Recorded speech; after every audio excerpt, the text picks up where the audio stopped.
This podcast is brought to you by Most Valuable Podcasts, leading the league in podcasting entertainment. What's up, real MVPs? Ricky Widmer here, along with the one, the only, Brandon Swanson. Hey. And we are back with another edition of the Primetime Podcast right here on Most Valuable Podcast. And Brandon, at your one-stop shop for college football, college basketball, and NFL draft, NBA draft. Got to throw that in there. But before we start, Brandon, I'm going to actually let them in behind the curtain. This is the third time we have started the podcast so far. First one was me with the camera. It wasn't really that even on both sides. Wanted to make sure it looks good. The second time, there was a spider on our board.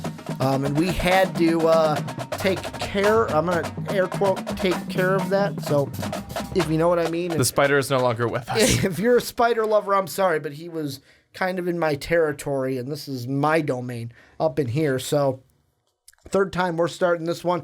Thank you guys for checking out the Primetime Podcast, talking about college football, basketball. You know the spiel. I just said it. Today we got a jam-packed show. We're talking all draft today. We've got 2 NFL draft topics, 1 NBA draft topic. Then next week, so just so they have a plan for our holiday, I'm going to call it our holiday break, although it's not really a break, is next week tentatively. All this is this next week is subject to change. 2 weeks from now is not. It will either be myself and Dave or myself, Dave, and Sean. We're going to do a full Primetime Podcast while you are off on break for Christmas, a full break for Christmas. We're going to do a ton of NBA draft topics. So 3 NBA draft topics next week. The week after will be our big board, and it is confirmed that Dave Oster will be guest appearing on the Primetime Podcast to go through that. So pretty much starting from now, 3 full weeks of draft content either one way or another. But before we get into everything for today, got to go through the housekeeping, though, quickly for you guys. Make sure to check out patreon.com/mostvaluablepodcast. Got to say thank you to our newest patron, Soapy Muffin, at the $5 tier level. And Brandon, I'm going to ask you the same question I asked Mark Weber this week on Too Old to Game.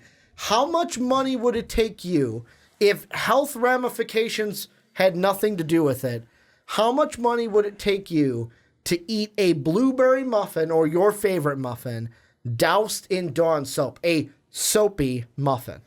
I would do it for a lot of money. What's a lot of money? You gonna put a target on that? Yeah, I'll do it for $1 million. For $1 million, not a penny less, not $999. No, because if you could do it for $1 million, I mean, I would said probably, a penny less. And I went a lot of pennies less. I would probably do it also for like $500, but $1 million. Would you do it for $1?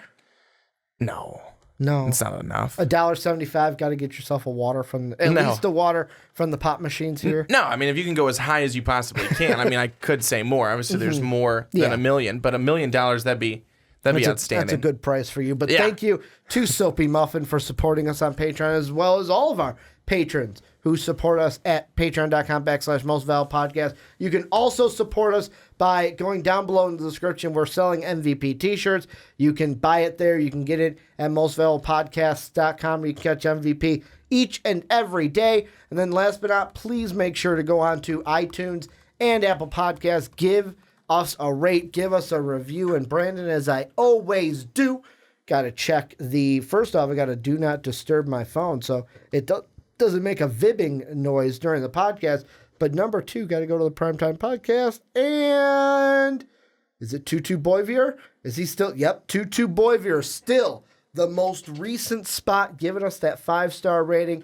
If you want your comment read here live on the podcast, make sure to go and rate and review the Primetime Podcast on iTunes and Apple Podcasts. But Brandon, what we're looking at today, NFL draft, NBA draft, we're going to look at which prospects need a strong bowl game in whatever bowl game they're in, college playoff, New Year's Six, lesser bowl. Then we're going to dive into some more NFL draft. How high will, the title's a little weird, how high will Greer be drafted? And then we're going to look at an NBA draft topic, kind of looking in depth at Rui Hachimura, one of my favorite names to say, Hachimura, the Gonzaga Bulldog forward. We're going to look at him to end the show before we officially end our show, making our picks for week 2 of Bull Week and give an update on our Bull Mania Pick'em group. But Brandon, let's start NFL draft. Kind of looking at some prospects that need a strong game in their bowl game in order to help their draft stock. I'm going to kick it over to you first. Who's a guy you're looking at who needs a strong bowl game to help his draft stock come late April? I'm going to go with the Alabama running back, Damian Harris. And I'm going to say him because... Who we've talked about before on the podcast. We have talked about him a number of times now, and he was a running back that started in my first big board, and then we've done our second big board for the NFL draft.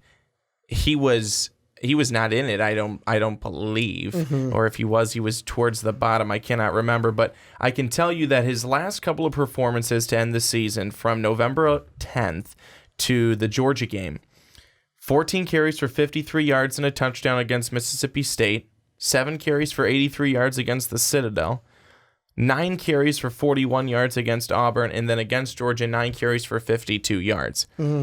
Damian Harris has not been knocking anyone's socks off the last couple of weeks. He didn't knock anyone's socks off in that last couple of weeks of the season. Part of that is usage by Alabama, and part of that's just the way that they were going with their game plan. But that is still a little discouraging that he wasn't able to get even 100 yards. He only had 2 100-yard rushing games this season. He had 3 last year, and he had 4 the year before that. So every year he's diminished by 1 100-yard rushing game. He only has 771 yards, 7 touchdowns on the season. Now, that's nothing to scoff at, of course, but I think where Damian Harris at one point was maybe looking like one of the better running backs, and while I still think he is probably one of the better running backs in this draft class, there is still a lot of room for him to improve on that draft stock for what maybe at one point could have been a late first round and an early second is maybe looking more like now a middle to late second, early third, possibly even into a fourth. So that's where I think a couple of good games here, a good game against Oklahoma, and then what hopefully will be a game for Alabama against whoever it could be, whether it's Notre Dame or whether it's Clemson, need to have 2 really solid games there, and he could certainly do it against Oklahoma, a defense that has a lot of holes. Well, and the thing that kind of, for me, makes this interesting as well is there are, Damian Harris to me is not the only running back that needs a strong performance. Don't say too many. Don't say too many others. I've got more. Well, that's what I'm my next saying. one. I do. But the one that I want to say, I just want to bring into this conversation, and I hope he's not the next one you were going to say, is Bryce Love. Was he one of them? No, he was not, because he is so far down on my list. And the reason why I bring him up is because before the season, I believe we'd all say, our positional rankings were Bryce Love at the top, then Damian Harris. Where now, because of the season Bryce Love has had, it's kind of a little mixed. And Damian Harris, with a, to me, solid bowl game, a solid combine, a solid pro day, can help his stock and raise his stock to where I still believe what I said in our segment that we did about Damian Harris, about could he be a first-round talent. I think he could be a first-round pick in the NFL draft still. I think that there could be a team late in the first round that could take a stab at Damian Harris. Now, would I have him there right now? No. But I believe that he has that potential to do so if he has a good game and shows some better things. But also, Bryce Love is a guy that, just thinking about the running back position, he's got to have a good game against Pitt in the Sun Bowl, the Hyundai Sun Bowl, because he was originally the guy that was the top running back in 2017, and now it's wow, he, Todd McShay has, it says he projects as a day 2 pick at this point. That is not good. And he's one guy. There's other guys from Michigan State, there's one. From Memphis, there's another. I'm not saying names because I don't know who's the next running back that you have on your list, but that is just one thing that I think, not just with Damian Harris, but with Bryce Love as well, and the other guys who are also in this kind of, I'm going to say, thick running back pool. Yeah, I think that Bryce Love has been a perfect example of coming out a year late. Mm-hmm. He should just struck while the iron was hot. With having the season that he had last year, mm-hmm.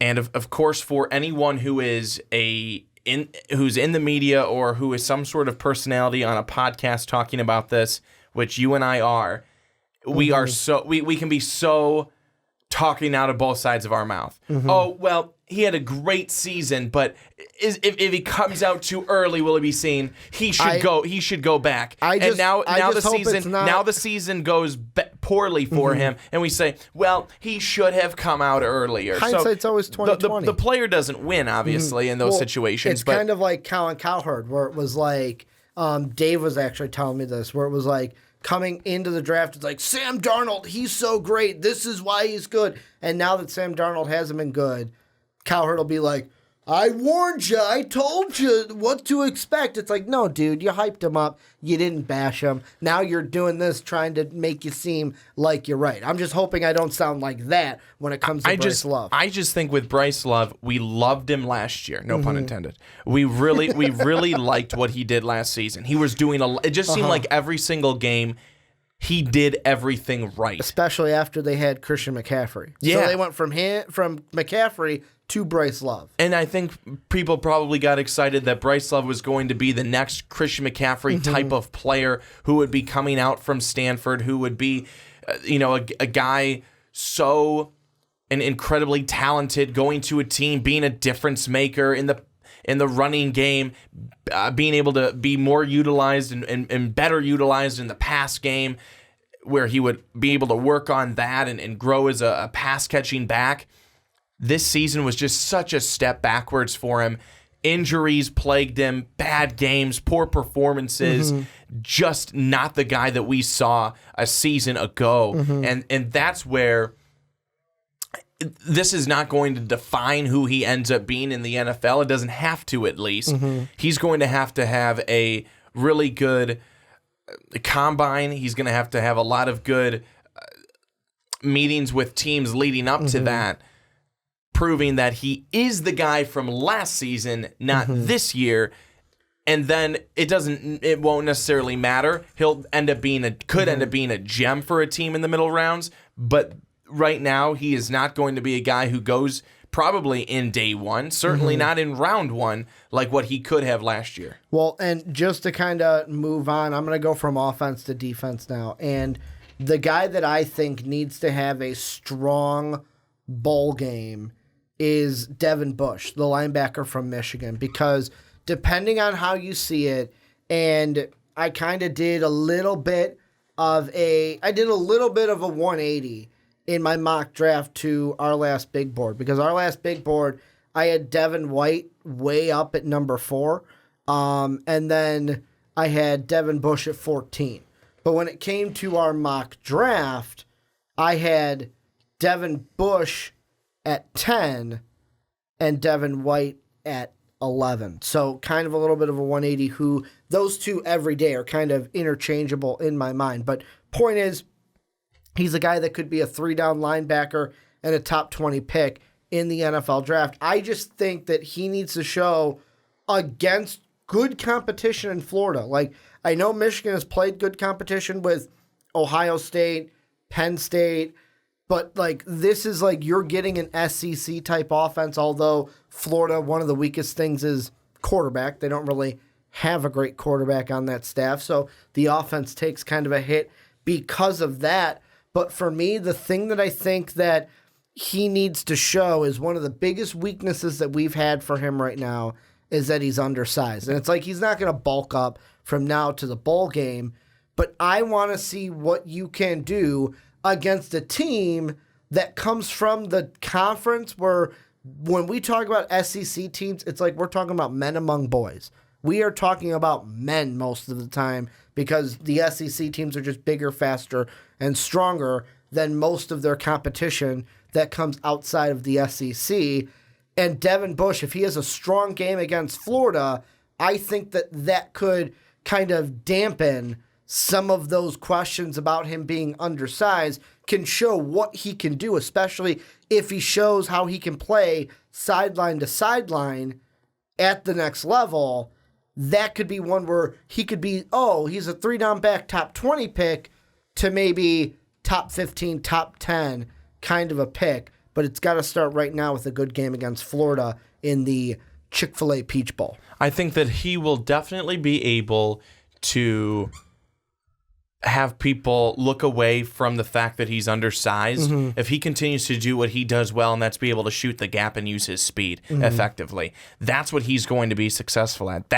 That's his kind of bread and butter. It's not his size, and he can show people that he can be successful without that. And he's a real opportunity to do it against Florida because while I think Florida's offensive line is they're at least average. They're at least average, a little bit above average, because they show a pretty good running game, but they do struggle to protect their quarterback Felipe Franks, who they've had there for most of the season. If Franks is at quarterback, look for Devin Bush to be pressuring him often.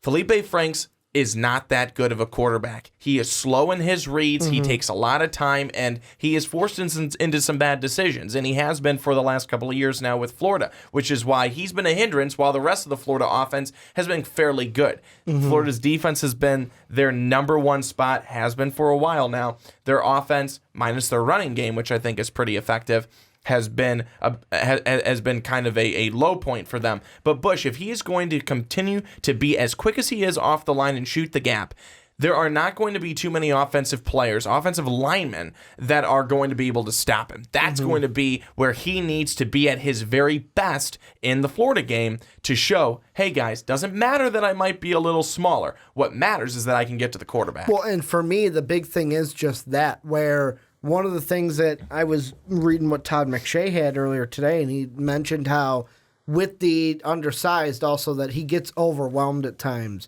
as well. And what a perfect time to show, hey, I'm not going to get overwhelmed than against a team from the SEC. Because let's be honest, most of the teams that Florida played this year, and I'm going to say all the teams except for maybe Missouri that Florida lost to, I mean, you're talking about Georgia and Kentucky, two very good teams this past year. Georgia should have been a playoff team in my mind. Like, that's how good that they are. And if Devin Bush can have a good game against an opponent that is a little bit higher, maybe on a similar plane of Ohio State, but outside of the Big Ten, then it can kind of do dividends for him to say, hey, I'm having a good game. I didn't get overwhelmed against a team that comes from a conference that everyone kind of, unless you're like a huge SEC hater, everyone says that most of the best teams come from the SEC, and why the SEC is so competitive each and every year, except for Alabama. They just kind of run through the conference most years. But who's the next guy on your list? The next guy you want to mention needs a strong bowl game this bowl season. The next guy that I wanted to talk about is going back to the offensive side and going over to Iowa State, another running back, David Montgomery. And I love your running back. I do. And I like looking at the running back position, especially with Montgomery, because I think that he could be battling as the best, possibly the best running back in this class. Montgomery had a pretty darn good season. He had 4 games with over 100 yards rushing in his last 2, which the reason why I say he needs to have a good bowl game is not because he's struggled. It's because he has done so well. His last 2 games, Kansas State with a win, 19 carries, 149 yards, 3 touchdowns.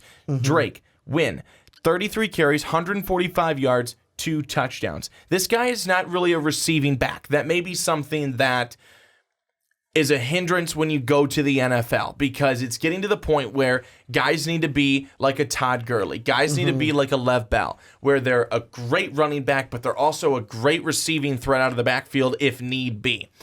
He needs to probably develop that, but if he can have a really good game against a good Washington State team that was 10-2 this season and strong in their conference, even though they didn't go to the conference championship game in the Pac-12, David Montgomery can be a guy that just explodes for another big game, shows that like I said, he's one of the best running backs in the class here in 2019. Mm-hmm. And that's why I feel like running back, and now I'm going to mention a few more of them because now I'm assuming this is the only other running back. That's the only other running back I have. Another guy who I do kind of a half with, like down the middle, is the Oklahoma State running back Justice Hill, who is not taking place, who is not participating rather in his bowl game. I was going to say that's another one.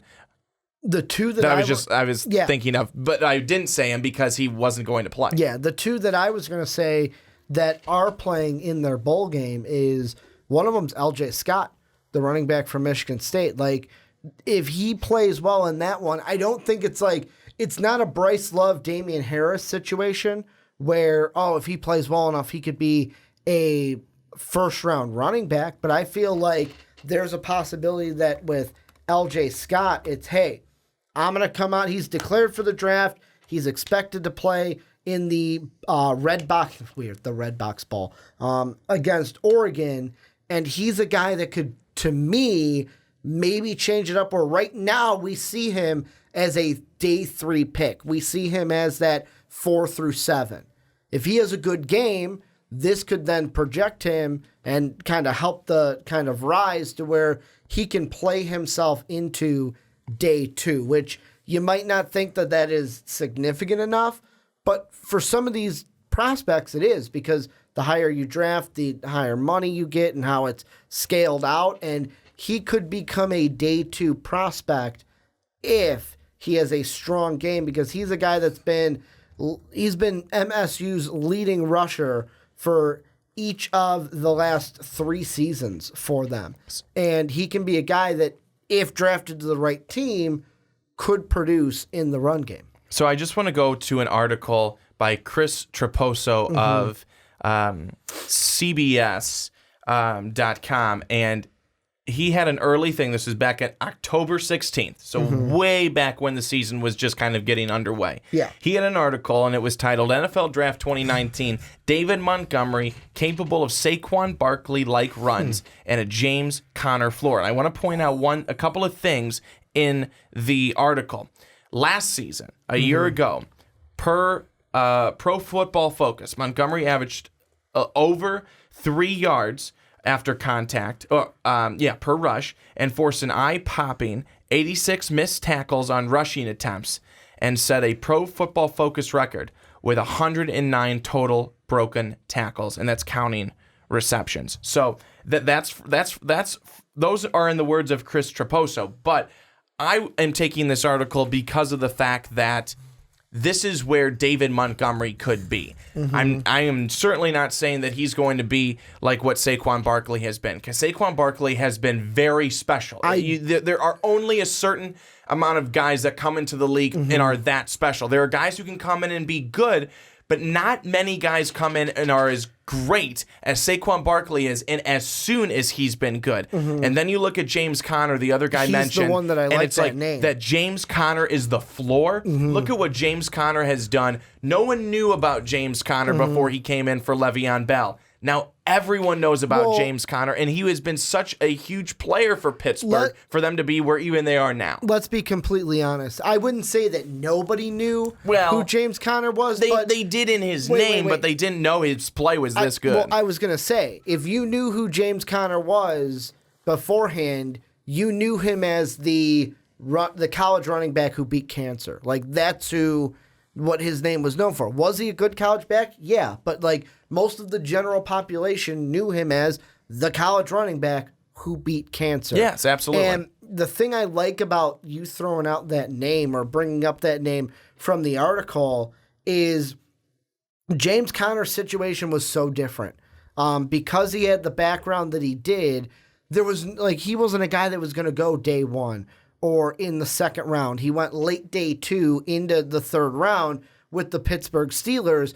But the thing I like about that is, if that's the floor, that is telling me that maybe David Montgomery could be a guy, and it depends also how he interviews and how he interacts with teams, but he could be a guy where teams look at him and go, all right, if that's the floor, then he might have to sit a year, but maybe that next year or that third year, he can come out and be, after a year in the NFL, the running back that we drafted him to be. And I mean, James Conner had the kind of, what's the word I'm looking for?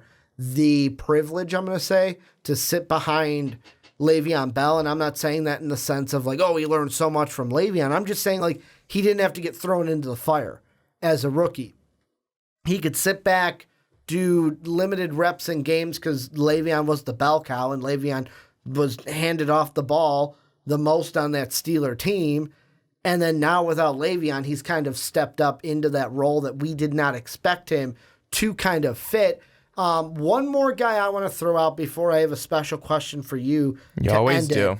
Is the last guy I want to throw out. I want to go back to the defense. You've been all offense, Brandon. I'm going to go all defense. Josh Allen, the linebacker from Kentucky, because to me, he is the guy that I have already pegged as he's going to be the guy that's the biggest riser, that I feel like the biggest riser this year in the draft, because when you look at it, I kind of have, when it comes to big board, I'm not buying in completely. I've kind of got 1 foot in the pool and 1 foot out of the pool. I had him 7th. But then mock draft came along and the Raiders were at 3, and I was like, I can't pass up a pass rusher. And I gave them Josh Allen at number 3 overall, which a lot of people in that mock draft comment section was like, that might be a little high for Josh Allen. Mel Kiper's the guy that also has him ridiculously high in the top 5. You look at a guy like Todd McShay, he's got expectations a little bit more tempered and has them a little lower. He's a guy right now that's all over, depending on who you look at, who you're talking to. And he's a guy that I think of with a solid bowl game. This could then kind of start the rise for me officially, where good bowl game leads into the off-season work, leads into a good combine, and the stock could just be doing this, just boop, all the way up to not number 1, but towards the top for Josh Allen. But it's got to start this bowl game when the Kentucky Wildcats go ahead and play, I'm going to say, a tough opponent in the Penn State Nittany Lions. Well, here's the thing that I think really helps Josh Allen is that when you look at okay, what are your good things, what are your bad things? You look at the good things as being kind of his burst, and I think just the fact that he's pretty much already NFL ready. He's not going to be one of those guys who gets into the league and he's really going to have to take a lot of time to grow and develop. And the red flags, there's really none. You don't look at him and go, oh, his size isn't great, or oh, he really doesn't have the burst, or he doesn't really have the great speed. I'm not saying that he's perfect by any means, excuse me, but I am saying that whereas opposed to who we talked about earlier with Devin Bush, and we said, okay, his size is definitely one of those things that's going against him. With Josh Allen, you don't see a glaring thing that's going against him, and you really just see a guy with truly a lot of upside.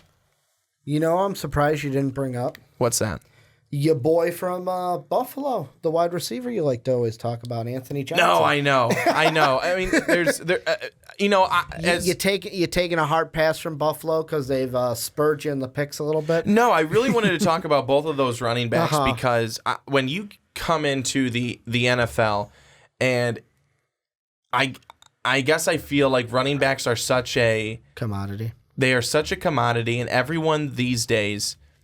Many teams are in a running back by committee type in some way, shape, or form. Many. But the few that don't are some of the better teams in the league. The Pittsburgh Steelers for a number of years, until, of course, this year when Le'Veon Bell spurred them.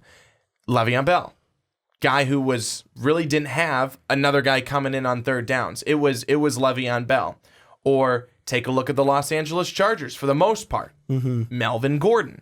A guy who pretty much is in on all downs. And Gordon has become one of the best pass-catching running backs in the game.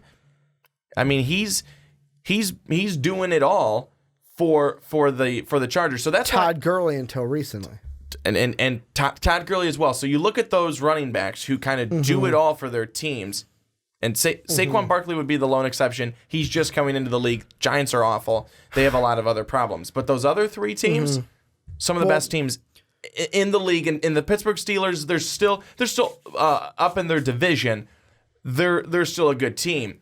I'm just saying, I know we're on this guy, Josh Allen, but that's why I really wanted to talk about the running backs specifically, because they're so important as are wide receivers, but running back is more important in my mind. And that's the last thing I'll say about Josh Allen is I don't think there's anything in this game that I think will tank his draft stock, because like you said, he's projected as he's a top 20 pick, but wherever he gets drafted, he's going to be a rookie starter for whatever team he's on. I just feel like with a good bowl game against Penn State, the beginning of the rise could start officially nationally for Josh Allen. Last thing I'm going to ask you, though, is right in your wheelhouse. You've been going offense the entire segment. I'm going to go offense to you. I want you to pick one of the guys. So we've got a couple quarterbacks, not named Justin Herbert, not named Dwayne Haskins, not named Will Grier, who we're going to talk about in a second because he's not playing in his bowl game. We've got a couple quarterbacks that are going to be playing in bowl games that might need a good start. You got Daniel Jones from Duke. He's a guy that, depending on who you talk to, is probably seen as the third best quarterback in this draft class. You got a guy in Auburn in Jarrett Stidham, who is he's a senior coming out of Auburn. He's going to be playing in his bowl game. You also have the last one two that I'm going to bring up, Kyler Murray, who, yes, we've talked about him last week, about him and going to baseball, but this past weekend has officially put his name into the NFL draft. Hasn't committed to NFL, but his name is in the draft. He is eligible to be drafted in the NFL. He's another one that's going to be playing in a big playoff game. And then the final one that I will bring up, two more. The second to last or first to last, Drew Lock from Mizzou. The last one, Ryan Finley from NC State. What's your kind of thoughts on any of these quarterbacks? Kind of pick any of the ones that I mentioned. Just to end it, which quarterback needs a good bowl game to help their draft stock for late April? I'm going to go with Drew Lock because he was somebody who I had on my big board, my first one. Mm-hmm. I had talked about Drew Lock, and I think that he needs to have a good bowl game, and I think that he should be able to, because you look at the opponent, Oklahoma State. So I think that that's a guy, because for a while I had him up there with like a Will Grier and stuff like that, just being able to throw the ball all over the field. It's fallen off a little bit since then, but without looking at anything, Drew Lock is just one guy who, I know you started naming everybody. Even if you wouldn't have named anyone, that's who I was going to pick. Mm-hmm. Yeah, for me, originally I was going to pick Drew Lock because it's funny how the draft process goes, and it does this every single year. Like, if you looked at the way too earlies for most of the mock draft, most of the big boards, everyone loved Drew Lock. Drew Lock, best quarterback prospect in this draft. Where immediately when I saw that, I was like, this is not going to be a good quarterback class. Like, I have never been a huge Drew Lock fan. Although since the beginning, that's who they had as the number one. Now he's kind of fallen off with Herbert and Haskins kind of taking the baton this season. For me, I'm really looking at two. The first one is Jarrett Stidham. And the reason why is Jarrett Stidham to me is not going to be a guy that plays himself into the first round. But to me, he's the type of guy where him being the upperclassman quarterback, he's a junior. He's been a guy that's been around for a while. He's got the arm strength. He can put touch on the football. He's a little bit mobile and not just a pure pocket passer. He's a guy that if he has a good bowl game against a team like Purdue that, let's be honest, a lot of people are going to remember, hey, this is that Purdue team that really beat down on Dwayne Haskins. and Ohio State. If he has a good bowl game against Purdue, then to me, it doesn't push him into the first round because he is a day 2 guy right now, but it could move him up the quarterback boards and therefore in day 2 could affect where he's taken in day 2. Is he a second round pick? Is he a third round pick? Is he an early second, late second? Is he an early third, late third? To me, with a good game, he can kind of solidify himself higher on the quarterback draft boards, and that means he could be more of a second-round pick than a third-round pick when it comes to day number 2. And then the other one is Daniel Jones. Like I said, depending on who you are, if you ask Brandon Swanson, the third best quarterback in this draft class is the guy we're going to talk about next, in Will Grier. But if you ask Mel Kiper, he's got Daniel Jones as the third one. Well, why the hell would you ask him? What does he know? Well, I just wouldn't ask him about running backs because he don't like running backs in the first round. But Daniel Jones, to me, with a good bowl game, I know it's like, and that's the thing with Daniel Jones, too. Like, you got Jarrett Stidham. He's going up against Purdue. We talked about Kentucky. They're going to play Penn State. You've got guys like Shea Patterson who are playing Florida. And I only mention that because he's a quarterback of Michigan. Like, you've got some of these big matchups between big teams, and Daniel Jones is going up against Temple. That, to me, is number one, a negative in the Daniel Jones stock. Because if he blows the doors off against Duke, there's going to be that small percentage of people that go, yeah, but it was only Temple. No, look at now if he played Florida, let's see what he could have done. However, what he can do, if he can show NFL scouts what he's good at, and for me, the big thing is showing his accuracy, showing that ball placement, and number 2, limiting turnovers. This could be a game that starts the, like I mentioned for Josh Allen, starts the rise. This could be the game for Daniel Jones that makes some teams think, could he be this year's Lamar Jackson? And when I say that, I mean, could he be the quarterback that a team goes, hey, let's trade to get the 32nd pick so we can get a 5th-year option on this guy. So you ran away from me a little bit too early on Drew Lock. I wasn't quite done saying everything, but Lock. I'm going to. If his first half of the season, 12 touchdowns to 6 interceptions, and that was in the first 6 games. In the last 7 games, 13 TDs to just 2 picks. Those were games against Memphis, Kentucky, Florida, Vanderbilt, where he threw the 2 picks, Tennessee, and Arkansas. That's what I think is also really important, is that towards the end of the season, while I know I said he kind of fell off, he fell off in terms of people talking about him, but he didn't fall off in terms of the production that he was bringing, and only 2 interceptions in his last 7 games. That's what I also think is impressive, is that you look at the beginning, if he would have kept up on that touchdown to interception type of ratio that he was going with, you know, he ends up with double-digit interceptions, 15, 16 interceptions on the season. He doesn't. He cleans it up. He makes better throws. He's more accurate. That's what I think is really important, and that's a reason why I think Drew Lock is going to be a guy who is still going to be considered. Maybe not in the first group of 5 to 7. Maybe not. Maybe he is. But he is still going to be around, and with all those quarterbacks that you mentioned, I mean, we still have yet to see if Dwayne Haskins is coming back. We're not sure if Justin Herbert for sure is going to be in the draft. We haven't heard anything for sure concrete on those 2, unless, of course, you're talking with them and you know. Yeah. I think that we know Will Grier's going to be there. We know some of these other quarterbacks are going to be there. But a lot of the quarterbacks you mentioned, especially this last one you were talking about, David Jones, Daniel, whoever, literally, like, I don't care. It's one of those, what makes him better than, Drew Lock to this point. That's kind of one of those things. What are